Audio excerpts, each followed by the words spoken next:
கர்த்தருடைய நாமத்திற்கு மகிமை உண்டாகட்டும். இந்த வேளையிலும் கூட நாம் தியானிக்கும்படியாக நியாயாதிபதிகள் 6ஆம் அதிகாரம் 14ஆம் வசனம். அப்போது கர்த்தர் அவனை நோக்கி பார்த்து, உனக்கு இருக்கிற இந்த பலத்தோடு போ, இஸ்ரவேலை மீதியானின் கைக்கு நீங்களாக்கி ரட்சிப்பாய், உன்னை அனுப்புகிறவர் நான் அல்லவா என்றார். இங்கே கிதியோன் என்கிற மனுஷனை குறித்து ஆண்டவர் சொல்கிற ஒரு வார்த்தையாக இருக்கிறது. இஸ்ரவேல் ஜனங்கள் மீதியானுடைய கையிலே அவர்கள் அடிமைகளாக, அந்த ஜனங்கள் மீதியானருக்கு பயந்து காடுகளிலேயும் மலைகளிலேயும் கெபிக்குள்ளாய் கடந்து போய் பயந்து வாழ்கின்ற ஒரு காலத்தில் இருந்தபோது கிதியோன் என்கிற மனுஷனை தேவன் அழைத்து அவனை மீதியானரை மேற்கொள்ள முடியும் என்று அனுப்புகிறார். அப்படி அனுப்பும்போது அவன் பயந்திருக்கின்ற போது தேவன் சொல்லுகிறார், இருக்கின்ற இந்த பலத்தோடு போ, அனுப்புகிறவன் நான் அல்லவா.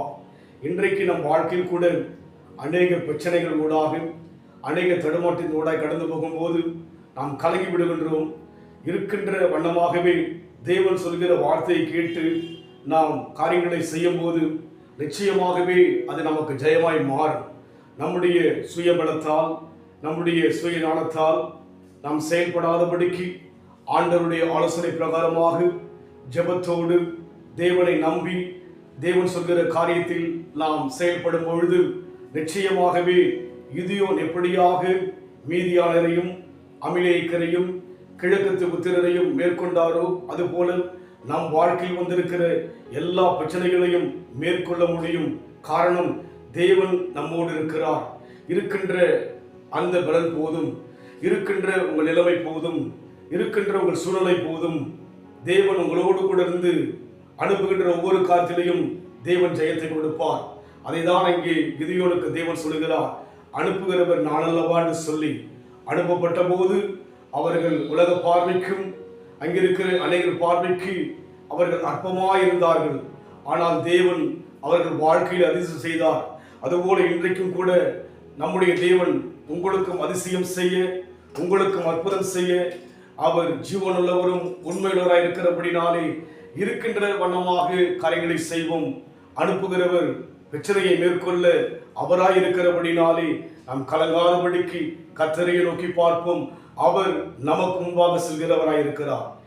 என் சமூகம் ஒன்றும் செல்லும், ஒன்றுக்கும் கலங்காதே, ஒருபோதும் கைவிட மாட்டேன், அழைத்தது நான் தானே.